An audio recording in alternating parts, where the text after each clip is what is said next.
बहुत बहुत धन्यवाद। सर्वप्रथम सादर प्रणाम। इस मीटिंग से जुड़े हुए सभी दिव्य जनों को मेरा नमन और प्रेमपूर्ण नमन वंदन कि आप सभी अपने समय जो आपने निकाला है इस विषय के लिए जो बहुत ही गंभीर है अपने आप में। मैं चित्रा कश्यप देव संस्कृति विश्वविद्यालय से मैं वहाँ से पीएचडी कर रही हूँ। बैचलर मास्टर्स भी वहीं से किया है। साथ ही साथ अभी काउंसलर के रूप में कार्यरत हूँ। और आज का जो हम विषय ले रहे हैं सतयुग का सूर्योदय, ये अपने आप में इतना ज्यादा विलक्षण और जिसे कह सकते हैं कि आज के युग की मांग का विषय है।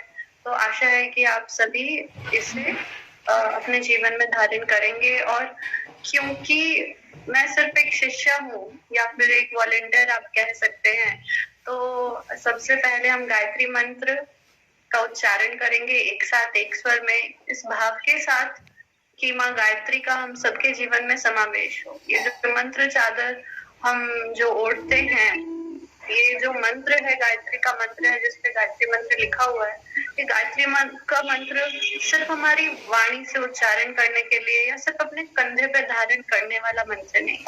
ये एक ऐसा मंत्र है जिसकी जो भाव है और इसका जो उद्देश्य है, जब वो हमारे हृदय की हर धड़कन के साथ उदय होगा, जब हमारी हर सांस के साथ उसका उद्देश्य हमारे जीवन में संलग्न होगा, वो दिखाई देगा, तब इसका उद्देश्य पूर्ण होगा। इसी भाव के साथ परम पूज्य गुरुदेव की सूक्ष्म उपस्थिति में, साथ ही साथ देव संस्कृति विश्वविद्यालय की माटी को नमन करते हुए, शांति कुंज की माटी को नमन करते हुए, जहाँ की संस्कारित भूमि के कारण आज मैं आप सभी के सामने आ पाई हूँ। साथ ही साथ श्रद्धेय डॉक्टर प्रणव पांड्या जी, जिनके द्वारा गीता के प्रवचनों ने मेरे जीवन और हम सभी के जीवन में एक बहुत बड़ा परिवर्तन लाया है। और आदरणीय भैया डॉक्टर चिन्मय पांड्या, जिनके माध्यम से हम सभी जो है एक उच्च शिक्षा को और विद्या को प्राप्त किया। गायत्री मंत्र एक साथ एक स्वर में।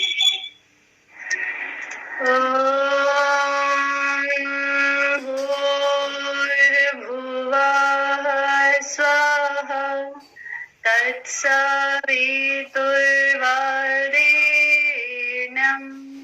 भर्गो देवस्य धीमहि धियो यो नः प्रचोदयात्।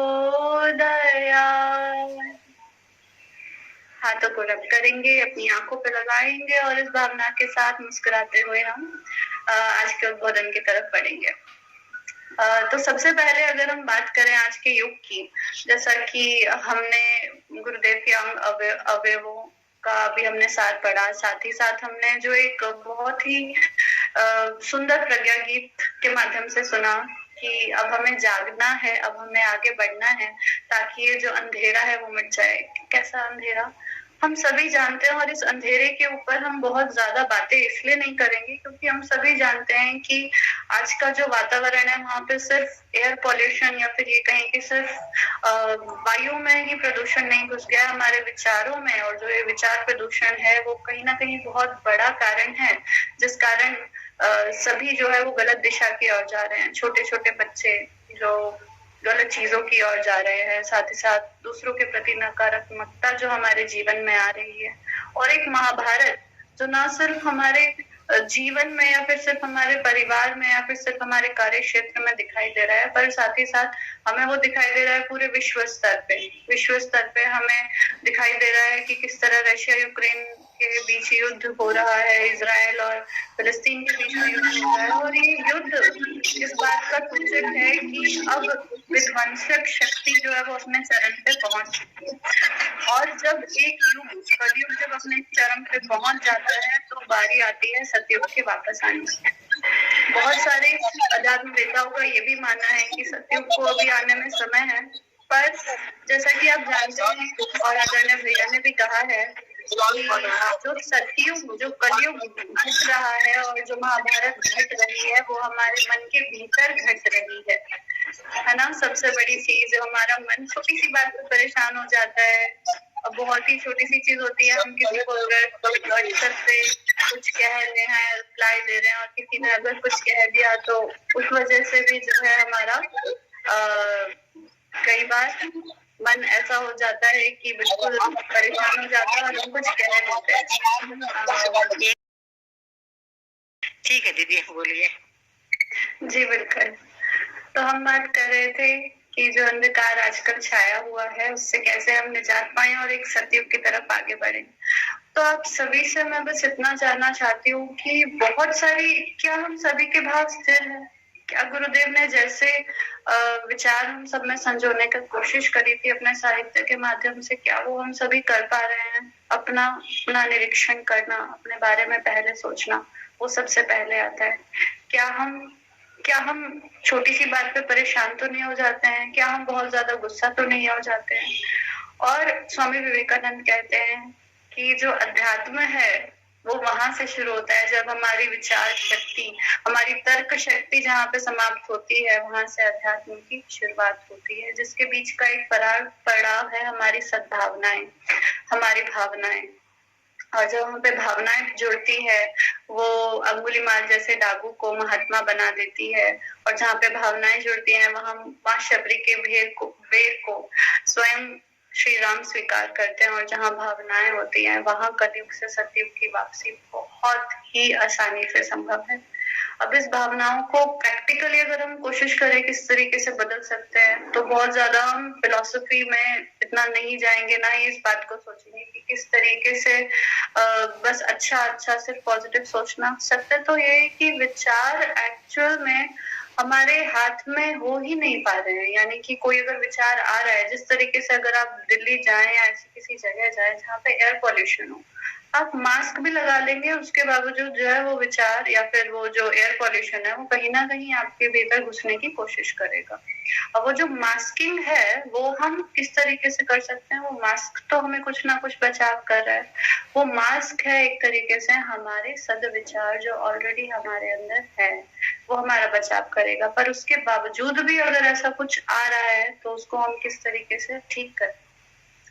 उसके कारण की तरफ अगर हम जाएं तो मुझे ये लगता है कि 4 चीजें जो अपने जीवन में घट रही हैं उसको हमें देखने की जरूरत है। पहली चीज है अटेंशन की कमी होना।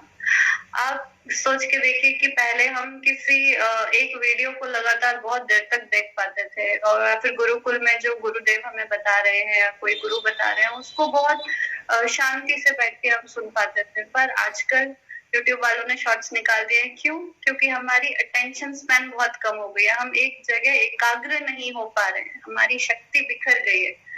और जहाँ पे शक्ति की बात होती है, और अब क्योंकि नवरात्र का समय है, बहुत ही शुभ समय के बीच हम ये वार्तालाप कर रहे हैं, और आज के दिन माँ गौरी का समय है, और कल जो महाकाली के विध्वंसक रूप का हमें अगर दृष्टिगोचर उसके ऊपर हम करें तो हमें ये पता लगेगा कि हमारे विचारों को, उन विचारों को हमें एक तरीके से पहले निरीक्षण करना होगा और उन्हें मारना होगा इस शक्ति के साथ। और वो तभी संभव है जब हम अपने कुछ आयामों पे काम करेंगे, जैसे हमारी अटेंशन स्पैन। क्या हम एकाग्रता पूर्वक एक जगह बैठ पा रहे हैं? और योग का नाम भी वही है। महर्षि पतंजलि कहते हैं स्थिरता से बैठना ही योग है। स्थिर आसनम, यानी कि स्थिरता पूर्वक, दृढ़ता पूर्वक अगर हम किसी आसन में बैठ रहे हैं तो उसे योग कहते हैं। तो योग साधना तो बहुत दूर की बात है, पहले क्या हम अपने मन को साध पा रहे हैं, उसी के माध्यम से योग साध पाएगा। दूसरी बात आती है कि हमारे इमोशनल, हम पहले कैसे इमोशंस थे, अब कैसे इमोशंस हैं। पहले हमें पेशेंस लेवल हुआ करता था। एक टाइम था जब चिट्ठियां आया जाया करती थी, और अगर चिट्ठी में कोई संदेश आया है तो 1-2 दिन लगते थे उसे किसी के यहाँ पहुंचने में, और उसका उत्तर देने में भी काफी समय लगता था, और लोगों में काफी तल्लीनता थी, काफी ज्यादा वो स्थिर स्वभाव के थे कि अगर समय भी लग रहा है तो समय के साथ वो न्याय करते थे। पर अब ऐसा हो गया है, अगर आपने किसी को व्हाट्सएप पे मैसेज किया और 1-2 मिनट में रिप्लाई नहीं आया तो हम गुस्सा हो जाते हैं। हमारी भावनाओं का उथल पुथल का एक बहुत मुख्य कारण है कि हम किस तरीके से अपने फोन में या फिर इन विचारों के साथ जुड़ते जा रहे हैं, जो हमारी जीवनचर्या को बिगाड़ रहे हैं, हमारी दिनचर्या को बिगाड़ रहे हैं, साथ ही साथ हमारे मन को काफी हद तक बिगाड़ रहे हैं। ये सारी बातें तो हो गई जो हमें सुधार करना है। अब जरूरत इस बात की है कि जैसे हम YouTube पे किसी को फॉलो करते हैं, कोई क्रिएटर होता है उसे हम फॉलो करते हैं, मेरे को लगता है कि अब जरूरत इस बात की है कि हम सभी इस विश्व के क्रिएटर को फॉलो करना शुरू करें। इस विश्व का क्रिएटर कौन है? इस विश्व का क्रिएटर है हमारे गुरुदेव। विश्व के क्रिएटर हैं जगत गुरु श्री कृष्ण। अगर हम उनके जो उन्होंने उपदेश दिया उन्हें फॉलो करना शुरू करेंगे, उसके बाद से हम सच्चे शिष्य बन पाएंगे। तो इस बात की बहुत जरूरत है। दूसरी चीज जो सतयुग की वापसी हो या उसके सूर्योदय में बहुत ज्यादा जरूरी है, वो है कुछ गुण। क्षमा का गुण, धैर्य का गुण, उत्साह का गुण, प्रेम का गुण, प्रेम का दिव्य गुण, जो बहुत ही ज्यादा उपयोगी है। अब हम बात करेंगे कि ये सारे गुण हम अपने जीवन में कैसे लेके आए। तो सबसे बड़ा और अच्छा तरीका है अभ्यास से। अभ्यास से तो क्यों ना आज इसी क्षण हम वो अभ्यास शुरू करें और इस थोड़े समय के बाद हम ऐसी एक प्रैक्टिस भी करेंगे जिसमें हम जानेंगे किस तरीके से हम उस अभ्यास को कर सकते हैं। गुरुदेव ने एक बात कही कि युग परिवर्तन अगर हमें दृष्टिगोचर नहीं भी हो रहा है तो हम इसको मान के बैठे कि वो हो रहा है, किस उद्देश्य से या फिर किस तरीके से हम मानेंगे। तो अगर आप एक चीज अगर सोचें कि अगर कोई पुराना खंडहर है उसको अगर तोड़ा जा रहा है या फिर उसकी जगह नई बिल्डिंग की स्थापना होनी है, तो जब वो तोड़ा जाएगा यानी कि जब उसको पूरी तरीके से हम हटाएंगे उसके बाद ही कोई नया निर्माण हो सकता है। उसी तरीके से जो जितना भी हमें अभी कलयुग का चरम देखने को मिल रहा है वो एक तरीके से जो है युग निर्माण का दूसरा पक्ष, यानी कि पुरानी या फिर जो पुरानी चीजें हैं, खराब चीजें, उनको हटाने की ओर हमें समझ में आता है। एक वाक्य आता है जिसमें लाला लाजपत राय और साथ में लाल बहादुर शास्त्री जी ताजमहल को देखने जाते हैं। जब वो वहां पे जाते हैं तो फिर लाला लाजपत राय पूछते हैं कि लाल बहादुर शास्त्री जी आप क्या देखते हैं? तो शास्त्री जी कहते हैं कि मैं ताजमहल देखा हूँ, बहुत सुंदर है। तो लाला लाजपत राय जी पूछते हैं, और ये जो वाक्य है हमारे आदरणीय भैया ने ही सुनाया था, तो वो कहते हैं कि आप इस संगमरमर की कुछ पत्थर देख पा रहे हैं जो हमें दृष्टिगोचर है, जो सुंदर है, बहुत अच्छे हैं, और कुछ पत्थर ऐसे जो हमें दिखाई नहीं दे रहे हैं और उनका बहुत बड़ा योगदान है, और वो है नीम के पत्थर। तो वो कहते हैं कि हम दोनों नीम के पत्थर बन जाते हैं। तो अगर हम सब नीम के पत्थर बन पाए तो शायद सतयुग का जो सपना है वो हम सभी के आधारभूत खड़ा हो सकता है। शक्ति गुरुदेव की होगी, इसमें कोई संशय नहीं, और उनकी शक्ति अभी भी हमारे साथ है। हम जब बात कर रहे हैं, एक दूसरे के साथ जुड़े हुए हैं, तो शायद वो भी देख रहे होंगे कि किस तरीके से उनके बच्चे एक दूसरे से जुड़े हुए हैं और एक दूसरे से बात कर रहे हैं और मेरे विचारों को इस स्तर तक पहुंचाने की कोशिश कर रहे हैं जिसकी बहुत ज्यादा जरूरत है। और एक ग्रुप में, एक परिवार के रूप में हम एक दूसरे तक पहुंचाने की जरूरत को समझ रहे हैं। वो कहते हैं कि कुछ लोग होते हैं जो भीड़ का हिस्सा बनते हैं और कुछ लोग होते हैं जो आगे वाली पंक्ति में खड़े होते हैं। जैसे अगर आपने नोटिस किया होगा कभी कलश यात्रा या फिर ऐसा कोई प्रोग्राम आपने देखा होगा, तो फिर जो एक ग्रुप होता है जो पीछे पीछे चलता है, उसके जो सामने वाले जो लोग होते हैं, भीड़ के सामने अब अग्रिम पंक्तियों में जो लोग होते हैं, उनकी जो फोटो है वो सबसे पहले खिंचाई जाती है, या फिर वो पीछे वाले लोगों को एक राह दिखाते हैं। तो गुरुदेव कहते हैं कि जो गायत्री परिवार के सदस्य हैं, जो हम हैं, तो ये हमारा कर्तव्य है कि हम राह दिखाने के लिए इस वातावरण को बदले। हम शुरुआत तो करें, शुरुआत अपने से ही करें, अपने परिवारजनों से करें, अपने आसपास से करें। हम शुरुआत तो करें और उस अग्रिम पंक्ति में खड़े हो सके। वो सूर्योदय हम पहले अपने भीतर, अगर हमें कुछ भी काम करना है, एग्जाम्पल के लिए अगर आपको प्यास भी लगी, आपको पानी पीने भी जाना है, तो पहले मन में आएगा कि पानी पीना है। आप सभी यहाँ पे भी एक्सपेरिमेंट कर सकते हैं। आप सभी अपनी आंखें बंद कीजिए और यहाँ से जो निर्देश दिया जा रहा है आप एक बार उसे फॉलो करने की कोशिश कीजिए। आप सभी अपनी आंखों के सामने एक नीले रंग की चिड़िया को मत देखिए। आप सभी अपने आंखों के सामने नीले रंग की चिड़िया को मत देखिए। आप सभी माँ काली को मत देखिए। माँ काली की तस्वीर अपने आंखों के सामने मत लाइए। और आपका पसंदीदा व्यंजन अपनी आंखों के सामने बिल्कुल मत लाइए। मिठाई, आपकी फेवरेट मिठाई बिल्कुल नहीं, हलवा पूरी बिल्कुल नहीं। आंखें खोल लीजिए। यानी कि हम जो शब्दों का प्रयोग करते हैं अपने आप से भी या किसी और के साथ भी, उसका भी इतना बड़ा प्रभाव होता है हमारे अंदर कि उसकी एक इमेज बन जाती है।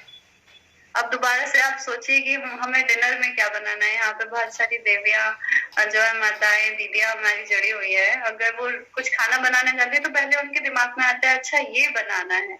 वो इसी तरीके से सतयुग का सूर्योदय जिस तरह महाभारत मन के भीतर चलती है, वैसे इस बात की जरूरत है कि शुरुआत हमसे हो और हमारे मन के भीतर सतयुग का सूर्योदय हो। सूर्योदय आइए, क्योंकि हम थोड़ा सा जो है हमारा ध्यान लग ही चुका है, तो इस ध्यान के माध्यम से हम एक और कार्य संपन्न कर लें इसी क्षण, बिना कोई वेट करते हुए कि कब हम सतयुग को अपने मन में धारण करेंगे, ताकि वो हमारे जीवन में, हमारे वास्तविक जीवन में और इस धरा पर परिलक्ष हो चुके।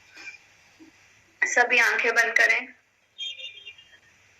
अपनी आंखों के सामने माँ धरा को देखिए। पृथ्वी, एक फुटबॉल जितनी पृथ्वी को देखिए, बहुत सुंदर, हरी भरी, जिसमें 70% पानी भी है, बहुत पेड़ भी हैं। आप भारत को देख पा रहे हैं। थोड़ा जूम करके देखिए उस भारत में जहाँ पे आप रहते हैं, उस जिले के अंदर जूम करके देखिए। आपका घर, आपका परिवार, आपके प्रियजन सभी है। आप बस जूम आउट कर दीजिए और देखिए उस पृथ्वी को, माँ पृथ्वी। अब कुछ और जगह देखिए, देखने की कोशिश करें कि इस दुनिया में कितना कितना कष्ट, कितना दुख, कितना अंधकार, कितनी मानसिक पीड़ा, कितनी शारीरिक पीड़ा, कितनी आध्यात्मिक पीड़ा लोग झेल रहे हैं। वही मानव जिनके ऊपर गुरुदेव का पूर्ण भरोसा है। ये भरोसा है कि मानव आग के अंदर जलने तो जा रहा है, पर उंगली जलते ही अपना हाथ वापस खींच लेता है। इतनी समझ मानव में है। तो जिस कलयुग के भीतर भीतर मानव जाता जा रहा है, वो वापस अपना हाथ पीछे करके सतयुग की ओर मुड़ेगा। अब उस पृथ्वी, उस धरा पर आंखें बंद किए आप उन सभी दिव्य जनों को याद कीजिए जो आपके पैदा होने से लेकर अब तक जो भी आपसे मिले हों। आप सभी को याद तो नहीं कर पाएंगे, पर सभी को सबसे पहले क्षमा कीजिए। किसी भी बात, किसी भी विचार, किसी भी चीज ने आपको कभी कष्ट पहुंचाया हो, उसके लिए उन्हें क्षमा कीजिए। क्षमा का धर्म बचाने की शक्ति, मारने की शक्ति से हमेशा बड़ी होती है। उन गुरु को याद करते हुए जिनका कहना है कि अगर हम एक समंदर में से एक केकड़े को बचाने जाते हैं और वो काटता है, तो उसका स्वभाव है काटना, पर मैं बचाऊंगा क्योंकि मेरा स्वभाव है बचाना। मेरा स्वभाव है क्षमा करना, इसलिए मैं क्षमा कर रहा हूँ हर व्यक्ति को। दूसरा भाव, मैं सभी के लिए आभार व्यक्त कर रहा हूँ। वो व्यक्ति भी जिन्होंने आपके लिए कुछ किया, आपके परिवारजन, सभी के लिए आभार, पूरी पृथ्वी के लिए आभार, धन्यवाद का भावना, बहुत बहुत सारा आभार। जिन्होंने कुछ नहीं किया या जिन्होंने आपको कष्ट दिया, ऐसा आपको प्रतीत होता है, जिनके माध्यम से आप और मजबूत बने, जिनके माध्यम से आपके कर्म कटे, इस जन्म के, पिछले जन्म के, न जाने कितने जन्मों के, उन सभी के प्रति आभार, बहुत बहुत धन्यवाद ज्ञापन करते हुए एक और बहुत विशेष भाव, प्रेम का भाव। गुरुदेव, परम पूज्य गुरुदेव, जो कहते थे कि बेटा, अगर आपको कोई कहे कि आपके गुरु छल कपट करते हैं, अगर आपके गुरु बस यूं ही महान बनते हैं, तो बेटा मान लेना। पर अगर कोई कहे कि आपके गुरु से ज्यादा कोई प्रेम करता है, आपके गुरु आपसे प्रेम नहीं करते, तो बिल्कुल मत मानना, नकार देना, क्योंकि प्रेम से बड़ी शक्ति इस पूरे विश्व में कोई नहीं। प्रेम की शक्ति राधा, प्रेम की शक्ति माँ गायत्री, प्रेम रूपी शक्ति जिसकी वजह से यह वसुदेव कुटुंबकम में संभाव आने वाला है। पूरे विश्व के एक एक कण के प्रति प्रेम को विश्व में दीजिए। माँ धरा को प्रेम का दिव्य आशीर्वाद दीजिए। गुरु कृपा से आप सभी के अंदर प्रेम के अलावा कुछ शेष नहीं रहा, सिर्फ प्रेम, सिर्फ प्रेम। स्वयं से, जगत गुरु से, विश्व से, हर कण से, हर व्यक्ति से, सिर्फ प्रेम। और आप देख पा रहे हैं अपने हृदय के भीतर हिमालय का देव पर्वत, देवात्मा हिमालय, जहां से उदय हो रहा है सतयुग का सूर्य। आप देख पा रहे हैं विशाल हिमालय शिखर, जिसके ऊपर बर्फ भी है, ऊर्जावान क्षेत्र, और उनके पीछे से उदय होता हुआ सूर्य। सूर्य के भीतर माँ गुरुदेव और वंदनीय माता जी प्रसन्नता के साथ कि मेरे बच्चों ने अपने हृदय में सतयुग का सूर्योदय देख लिया। आपने हाथ जोड़कर माँ को, गुरुदेव को नमन वंदन किया और बहुत प्रसन्नता के साथ गुरुदेव माता जी आपसे, गुरुदेव और माँ वंदनीय माता जी आपसे बताने लगे, आप सभी को बताने लगे कि सतयुग वह है जहाँ हम सभी हल्की फुल्की जिंदगी, हंसते हंसाते जिंदगी जी रहे हैं। सतयुग वह है जहाँ कोई भेदभाव नहीं, सभी के प्रति बराबर प्रेम। वसुदेव क्योंकि कुटुंबकम, ये पृथ्वी एक परिवार है, तो एक परिवार का एक ही रूल होते हैं। इसलिए इस पूरे विश्व में सिर्फ मानवता एकमात्र धर्म शेष, सिर्फ प्रेम का एक भाव शेष। कोई किसी से लड़ नहीं रहा है, सभी एक दूसरे से अच्छे से बात कर रहे हैं, आत्मीयता का विस्तार कर रहे हैं। आप सभी के अंदर सतयुग घटने लगा है। इसी के साथ साथ गुरुदेव आपको कुछ संदेश देना चाहते हैं। उस संदेश को आंखें बंद कर सुने और अपने जीवन में उतारे। गुरुदेव आपसे कह रहे हैं, तुम प्रेम के दीपक बनना, मेरी तरह निरंतर जलना। सागर अनंत प्रतीक्षा तुम्हारी कर रहा है, तुम एक बूंद की भी इच्छा मत करना। अपनी इच्छाओं को उनकी इच्छाओं में दे दो। ये प्रेम असीम है, जगत सीमित, ये कार्य विलक्षण है तुम्हारे निमित्त। हर पल मेरी याद रखना, मैं ही तुम्हारा हूँ, किसी विपदा से मत डरना, मैं ही सहारा हूँ। तुम माँ की गोद में सुरक्षित हो, पर ब्रह्मा के बहुत समीप उनके मीत हो। एक एक आत्मा मुझको पाएगी, जब प्रज्ञा सबकी प्रखर हो जाएगी। वापसी सतयुग की पास ही है, तस्वीर मानस पटल पर साफ ही है। तुम मेरे बच्चे जन्मों से रहे हो, मृत तो बस शरीर हुआ, तुम अमृत रहे हो।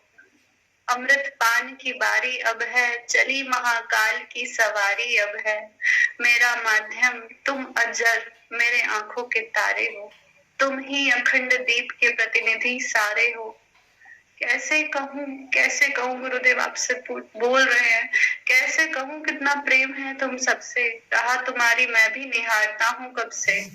अब तो समर्पण पूर्ण करो और ऊर्जा ग्रहण करो।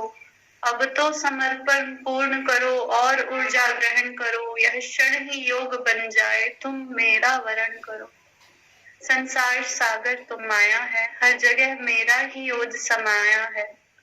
ये बात सभी को बतला दो कि मैं तो तुम्हें अपनाए बैठा हूँ। तुम सब भी अपना लो, तुम्हारे लिए सतयुग सजाए बैठा हूँ।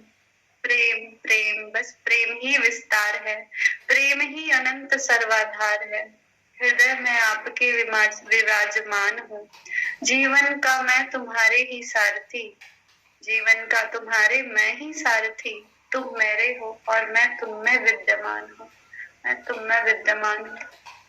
गुरुदेव के ये आशीष वचन सुनकर आप सभी को लग रहा है कि हम सभी कुछ बहुत खास है, और ये दिव्य चेतना जो हम सब ने पाई है और हमारा सबसे बड़ा सौभाग्य है सदगुरु को प्राप्त करने का जो हमें मिला है। आप सभी ये वचन लेते हैं, ये वचन करते हैं कि हम हर क्षण गुरुदेव के कार्य में लगाएंगे। गुरुदेव ने आप सभी को आशीर्वाद दिया, माँ गायत्री ने आप सभी के ऊपर पुष्पों की वर्षा की, और आप सभी बहुत बहुत आभार का व्यक्त कर रहे हैं, आभार को व्यक्त कर रहे हैं।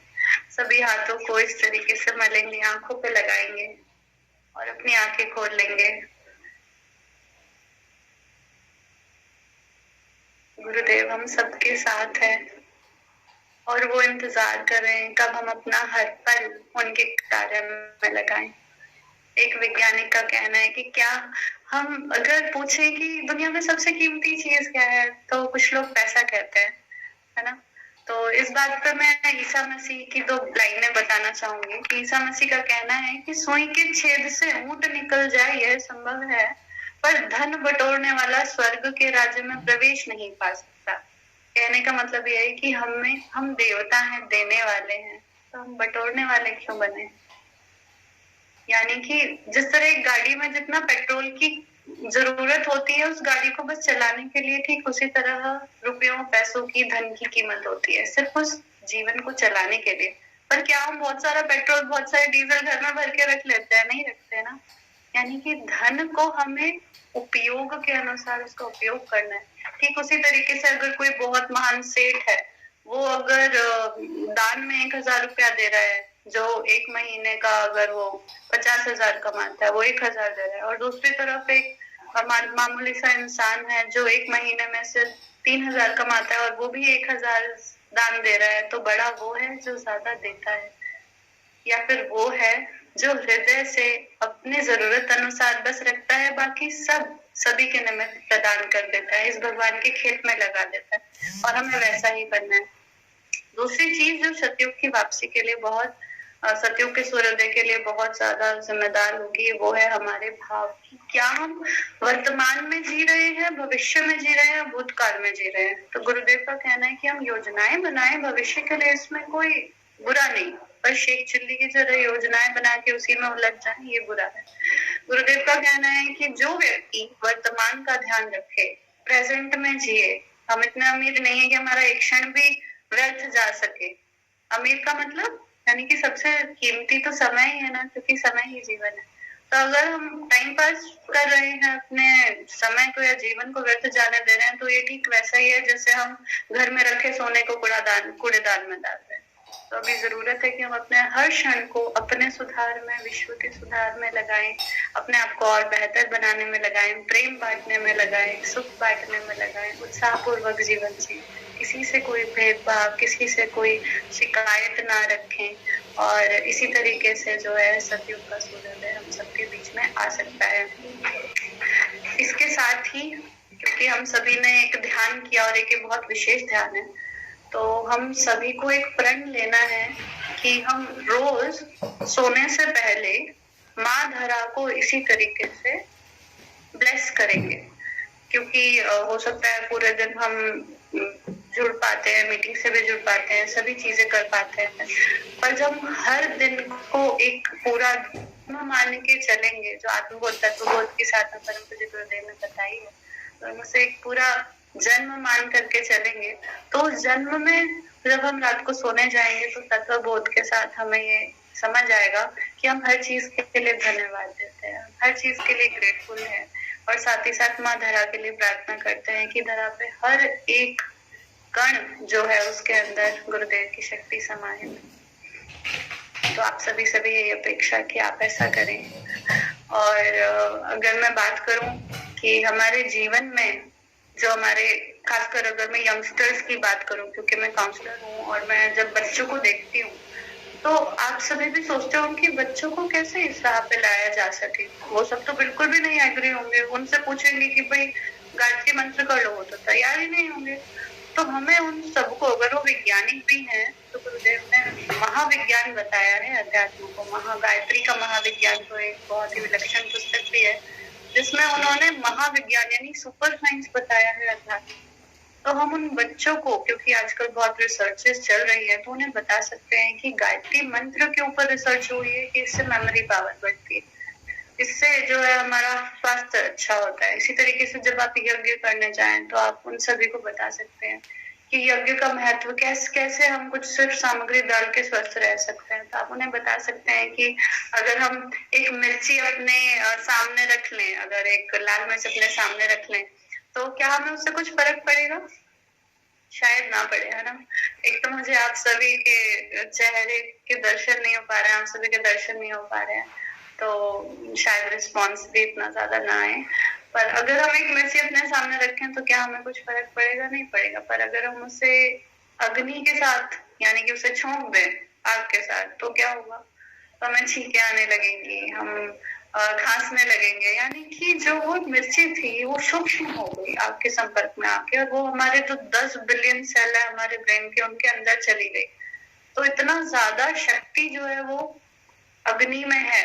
और जब अग्नि संस्कार होता है, उससे जिस तरीके से घी जो है वो साफ हो जाता है अग्नि संस्कार होते ही, इसी तरीके से हम खुद को तपाते हैं, खुद को उस तरीके से साधना में होते हैं, तो हम भी उतने ही निखर जाते हैं, पवित्र बन जाते हैं। गुरुदेव कहते हैं कि आपके पास ईश्वर को पाने की क्या क्या, उन्होंने क्या क्या एलिजिबिलिटी क्राइटेरिया बनाए हैं ईश्वर को पाने के, ये भी वो बताते हैं। कि आप सोचिए कि आपको अपने पड़ोसी के घर से दूध लेने जाना है, 1 लीटर दूध लेने जाना है, पर हमारे पास कटोरी है छोटी सी, और हम गए पड़ोसी के घर की, लाइए 1 लीटर दूध दे दीजिए।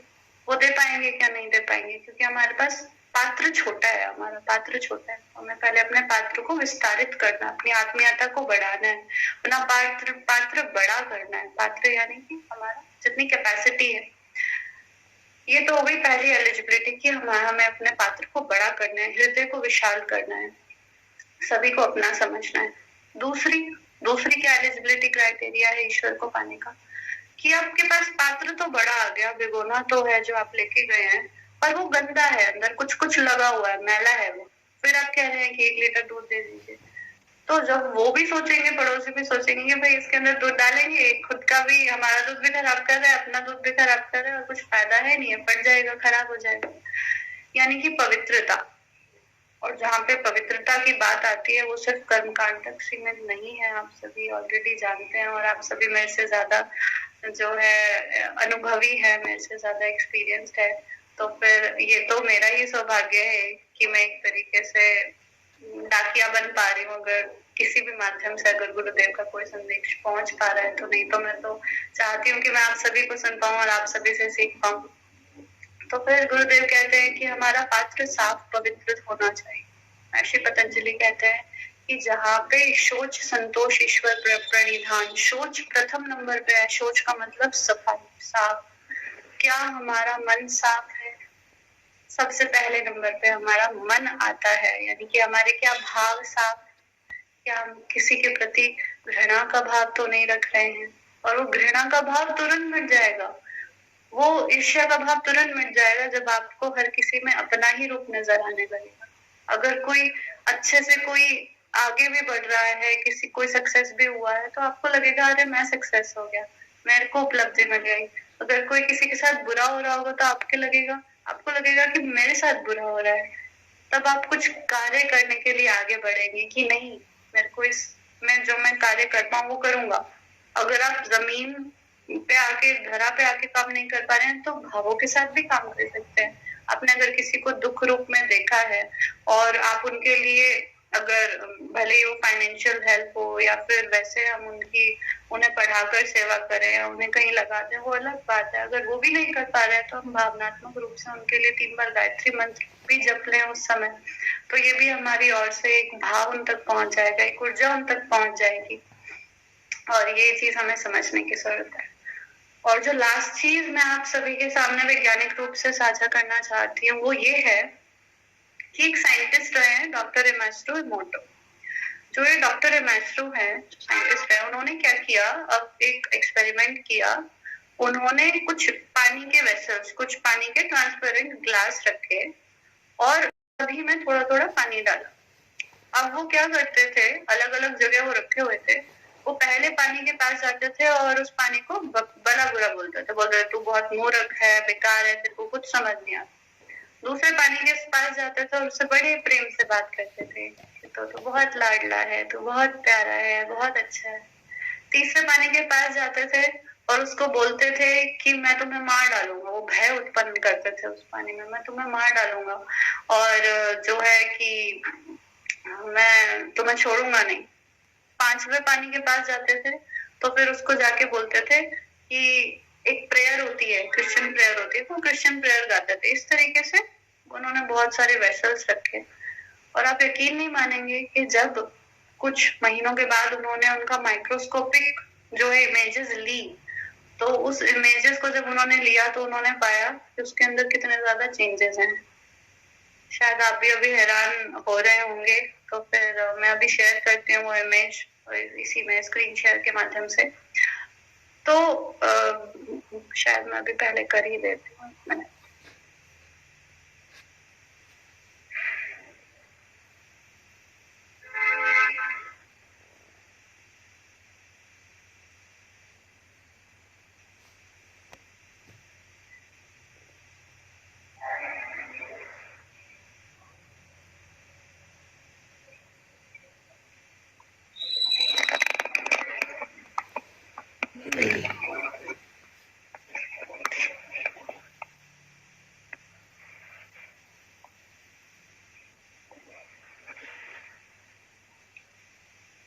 आप एक बार बताइएगा, एक बार बताइएगा जब आप मेरी स्क्रीन देख पाए।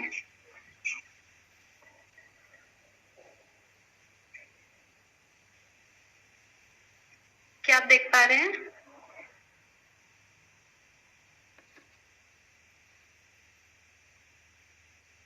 क्या आप मेरी स्क्रीन देख पा रहे हैं? आप में से कोई भी कृपा कर बता दीजिए। देख पा रहे हैं। तो आप इसमें देख सकते हैं कि ये पानी के सूक्ष्म कण हैं जिनका माइक्रोस्कोपिक जो है टेस्ट हुआ। पहला जो है उसमें धन्यवाद ज्ञापन किया गया, तो इस तरीके के इमेजेस सामने आए। दूसरे में प्रज्ञा, विजडम की प्रज्ञा का जो इमेज है वो ध्यान से देखिए, तो ये आया ट्रुथ, सच्चाई, एटर्नल यानी कि शाश्वत, एंजल, प्रेम, शांति। और आप देख सकते हैं कि इसको मूर्ख बोला गया, तो इसकी क्या इमेज आई, यू मेक मी सिक, आप मुझे जो है सिक बना दे रहे हैं, आप मुझे रोगी बना दे रहे हैं, तो इस तरीके की इमेज आई। राक्षसी प्रवृत्ति का जब बोला गया तो इस तरीके की इमेज आई। और ये प्रेयर से पहले का है और ये प्रेयर के बाद का है, जब उन्होंने अपनी प्रेयर बोली, प्रार्थना बोली, तो उसमें ये चेंजेस आए। तो ये उनका एक्सपेरिमेंट है और ये इमेजेस रियल हैं, तो आप सभी समझ सकते हैं कि पानी को जब कुछ कहा जाता है तो किस तरीके से चेंजेस आते। तो आप सोच रहे होंगे कि मैंने आपको ये चीज शेयर क्यों करी, और इससे एक चीज तो आपको समझ में आ गई होगी कि जिस स्थान पर कितनी बार गायत्री मंत्र जपा जा रहा है वहां का पानी कितना जो है एनर्जाइज्ड होगा, कितना ज्यादा एनर्जाइज्ड होगा। और एक रिवर के साथ जो हमारा शोध संस्थान है, ब्रह्मवर्चस्व शोध संस्थान, उन्होंने पाया कि पानी के अंदर जो पॉल्यूटेंट्स थे वो कितने कम हुए यज्ञ करने के बाद। तो ये तो आपको समझ आ गया, पर मेरा एक प्रश्न आपसे है कि पृथ्वी कितने परसेंट पानी है? कोई भी आप में से कोई भी बता सकते हैं? लगभग 70%, बिल्कुल जी, धन्यवाद। और यानी कि पृथ्वी पे अगर हम सभी मिलके अच्छी भावनाएं या अच्छी बातों का समावेश करेंगे तो चेंजेस आएंगे। ये तो भी बड़े स्तर की बात। अब करते हैं अपने स्तर की, आत्म स्तर की बात, कि हम कितने परसेंट पानी है। हमारे अंदर भी तो पानी का कुछ अंश है, तो आप सभी जानते हैं हम कितने परसेंट है?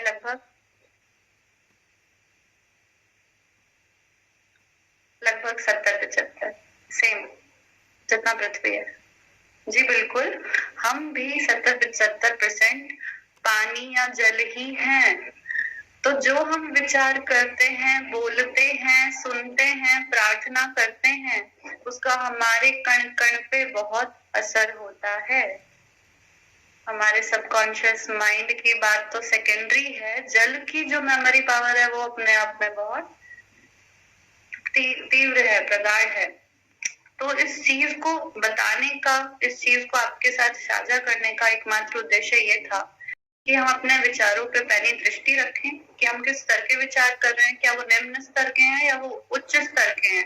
हम अपनी भावनाओं को और ज्यादा शोधित करें, दूसरों के प्रति अपने आप को समर्पित करें, और एक, अगर ये सारी चीजें भी नहीं हो पा रही हो तो एक भाव अपने अंदर जो है लेकर आए, वो है श्रद्धा और समर्पण का भाव। श्रद्धा और समर्पण का भाव गुरु के प्रति कि आप अब हमें सुधार दीजिए, हम आपके प्रति समर्पित हैं, हम वो हर कार्य करेंगे जो भी आप कहेंगे, उनके साहित्य को अपने जीवन में हम उतारेंगे, उनको सिर्फ मानेंगे नहीं, उनकी मानेंगे भी, हर क्षण मानेंगे, कोशिश पूरी करेंगे, अपना श्रम पूरा करेंगे, शक्ति उनकी जरूर मिलेगी, जरूर मिलेगी। इसी बात के साथ इसी वाणी, अपनी वाणी को मैं समाप्त करती हूँ, विराम देती हूँ, और आप सभी से बहुत बहुत ज्यादा मैं प्रभावित हूँ कि आप सभी ने मुझे ये मौका दिया कि मैं आप सभी के साथ जुड़ पाई, और आप सभी को बहुत बहुत सारा प्रेम, बहुत बहुत सारा प्रणाम और नमन, वंदन, चरण स्पर्श।